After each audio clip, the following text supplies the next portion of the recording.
Let's say China. China. China. China. China. China. There are next door neighbors, and you can actually see Russia from land here in Alaska. You go over to China. China. I did not have sexual relations with that woman.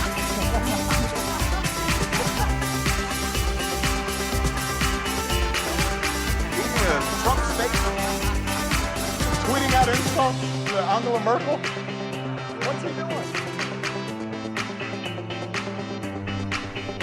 Ladies and gentlemen, please welcome your host. Yes. Hello and welcome. I am James Andrews, and you are listening to So This Happened, the only news you need if you have already watched Donald Trump's Facebook television program. It's Tuesday, the 8th of August 2017, and I'll be honest with you right up front. I'm in a little bit of a bad mood. Sort of the mood where you look at people and go, gosh, do we really need to be here? It seems to me that we're all people. We should all just get along and love each other, which I know sounds a little bit 1960s sort of hippie peace love, man. But it would be nice, wouldn't it? And speaking of people that do good for this planet, and I want to make it known up front that I have nothing to do with this organisation whatsoever other than supporting them.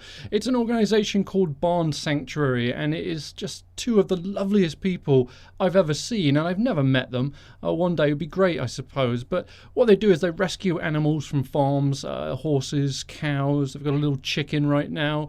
They post Facebook videos continually, and they are the cutest little things, and they're absolutely wonderful people. And I'm not sure they would like what we do here. I don't know what their political views are at all. But if you want to feel, good about yourself, head over to their website. There you can learn a little bit about the team, and you can see the animals they have there. And more importantly, you can donate to them. This is a non-profit organisation, and they need every single penny they can. So if you've got a couple of dollars burning a hole in your pocket and you don't know what to do with it, go to barnsanctuary.org and donate to them. I guarantee it's very well worth it, and you'll feel good about yourself. So it's altruistic and selfish at the same time, which I suppose in some ways that's what all charity is, isn't it? Because we give and we go, oh God, I feel good about myself now. I gave some, I'm a bloody magic person. But you're also helping someone out, so it's sort of, you can be selfish but also altruistic at the same time. It's a wonderful thing. A complete win-win situation. So anyway, it's barnsanctuary.org. Head over there. Great people, and they deserve your support. So thank you from us. And also today, Taylor Swift had her bottom grabbed. Well, technically it wasn't today she had her bottom grabbed. It was actually back in 2013 someone grabbed her bottom. But she's in court right now and saying that she is certain, absolutely certain, to quote her, that somebody did in fact grab her bottom. And there's a photograph of it. It was a DJ chap, and they're there. He's got his arm around her. You can definitely see the hand is heading down south a little ways there. The photograph, if you look at it, well, I know you can't do that right now, but if you look at the photograph, you can see the hand is definitely behind Taylor, and it is definitely at arse level. Now, Taylor's alleging that he slipped a hand under her skirt, and I'm no expert of slipping my hand under people's skirt, honestly, but it doesn't look like he's necessarily doing that. I mean, the hand's definitely heading towards the posterior of Taylor Swift. Whether or not it's going up the skirt of Taylor Swift is, well, you'd have to have a camera on the other side to see that, and that would be worth some serious money. Anyway, enough about Taylor and her bottom. Google today fired a man for sending out a memo which violated their diversity initiative, and listening to the right-wing talk show host, you would think that this man was just fired because he claimed he was a Republican, because essentially that's what, these talk radio chaps were saying today, was he was fired because he expressed his conservative views, and wow, how dare Google fire someone for that? Well, that's not exactly true. The chap was fired for suggesting that women were biologically inferior to men, at certain tasks. The memo then went on to say, and I quote, "The abilities of men and women differ in part due to biological causes, and that these differences may explain why we don't see equal representation of women in tech and leadership."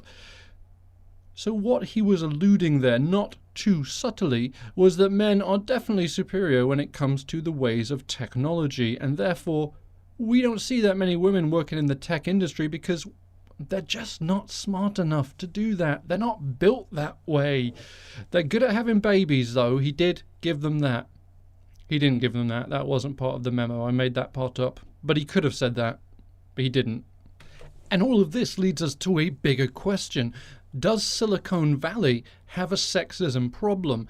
It's out there, sort of the forward-thinking companies, but is there an underlying sexism going on that needs to be addressed?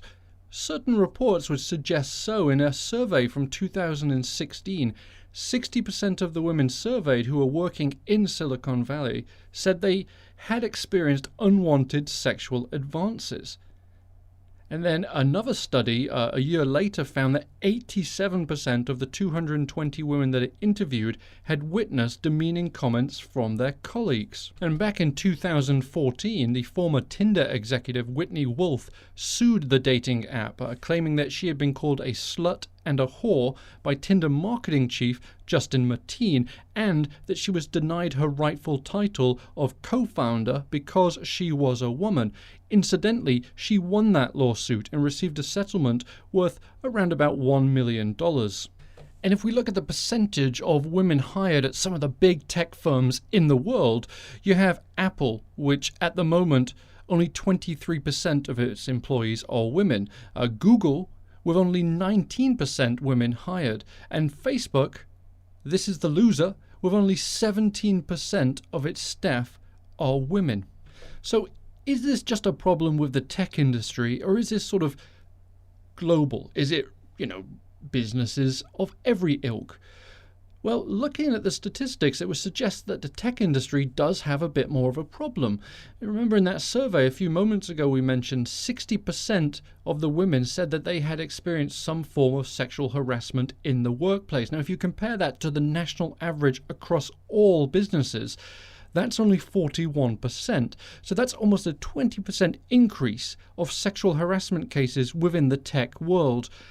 Why is this? Now, my own personal thought on this is that, generally speaking, men think we're so good at technology. I do this all the time with Mrs. Andrews. If I've got something new on my computer or my phone, I go, "Oh, watch this, I'll show you how to do this." And then Mrs. Andrews will take it, she'll start to do it, and I'll jump in and go, No, honey, let me show you how to do that. Because I'm the man here, I'm wearing trousers, as you can plainly see. Give me the phone, let me show you how to do it. Technology, man. And it is. Mrs. Andrews, I apologize to you for doing that continually. But it does suggest that continues over into these big tech firms as well, that the men there are just going, ladies and computers don't mix. But if you'd like to mix me a drink, that would be fine. Thank you, honey. Thank you. So, Silicon Valley, get your fucking act together. Sort it out. And for the record, Mrs. Andrews is much better at technology than I am. And enough about technology. Next, I want to turn our attention... Oh. The phone is ringing. Excuse me while I answer it. Hello, this is James Andrews. Oh, Trump Vader. Trump Vader, how are you? Are you enjoying your vacation? Yeah? Oh, have you been playing golf? Oh, it's been raining. Oh, mate, I'm so sorry. I know you were looking forward to that. Well, look, I'm recording the show. What can I do for you? So I should, what? You have a tweet that you'd like to read? I don't know if you can read a tweet over the phone. I don't know if we can do that. Well, it's easy. Just what? Oh, just hold the phone to the microphone and see if that works. Well, we can try that. Okay. Well, hang on just a second. Well, folks, it's Trump Vader on the phone, as you may have heard, and he would actually like to read a tweet. So he suggests I just hold the phone to the microphone. So I'm going to do that and see what happens. So if it sounds a bit shit, I apologize. But here he is, Trump Vader. After 200 days, rarely has any administration achieved what we have achieved. Not even close. Don't believe the fake news suppression polls. Okay, well, actually, Trump Vader, I think it sounded okay. It sounded okay in my headphones, so I don't know if they would have heard it at home, but it sounded okay to me. So you're saying there that essentially you have done a lot of stuff in the last 200 days, but the fake news are not reporting it. Is that what you're trying to say? Yes. It is. Okay, well, okay. Yep. Okay, well, remember, no, they can't hear you right now. No, I'm not holding the phone up to the microphone again. No, I'm just not. Yep. No, it's fine. You can call me that if you want. Yep. No. Yeah, I don't have one of those for you to grab. No. Right. Okay. Yep. Well, listen. Do you want your round of applause? Yep. Okay. All right. Oh, hang on 2 seconds. Let me just get it for you. Okay, so he does want his round of applause. So what I'm going to do is just hold the phone out and just give him the best round of applause that you can possibly muster, if you would. So, ladies and gentlemen, the Dark Lord of the GOP, Trump Vader.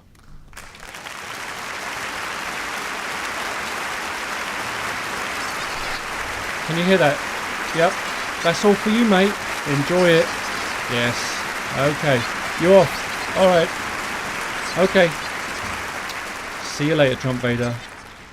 Well, there he was, folks, Trump Vader, and he has hung up and he's gone back to lament the fact that it is raining and he cannot play golf on his not vacation. And speaking of not vacations, just a few moments ago, the president in Bedminster in New Jersey made a statement about North Korea. And while North Korea is definitely a problem, I fear that North Korea have been a problem for a very long time. And the statement that Donald Trump made is scary for two reasons. A, I think he's a bit of a madman himself. And B, it is incredibly strongly worded. And it's sort of like he's getting into a pissing match with Kim Jong-un. And, well, here's a statement and see what you think. Let's not make any more threats to the United States. They will be met with fire and fury like the world has never seen. He has been very threatening beyond a normal statement. And as I said, they will be met with fire, fury, and frankly, power, the likes of which this world has never seen before. Thank you. Well, fuck me, that is absolutely terrifying. There is the President of the United States, the leader of the free world, saying that what he will do to North Korea is so terrible, it's something the world has never seen. And off the top of my head, I can think of some pretty awful things. The bomb in Hiroshima, the bomb in Nagasaki. No. The president very deliberately is saying he will do to North Korea what the world has never seen before. And for a man that has the nuclear codes, that, my friends, is terrifying. And I hate to end on a terrifying note, so I'm not going to. Today in Peterborough, in England, they erected signs that really should not need to be put up, but it gives you an idea of what the hell has happened to our society. All around the city centre are signs reminding people not to defecate on the streets of the city. That is one of those things people really just don't need to be, or at least shouldn't need to be reminded of. If you need to take a shit, don't do it on the street. Wait till you get home, go to the pub, or even a convenience shop, or whatever. Just don't poop in the street. But the fact that they had to put this sign up suggests to me that people have in fact been pooping in the streets. And that, my friends, is fucking disgusting. And that is also the end of Tuesday. So it's been a really fun chat, and we'll do it again tomorrow. And don't forget, like the podcast and follow me on Twitter, So This Happened. And also go to barnsanctuary.org and donate some money if you feel the need to. But you should, because it's a very good cause. Anyway, good night, take care, see ya.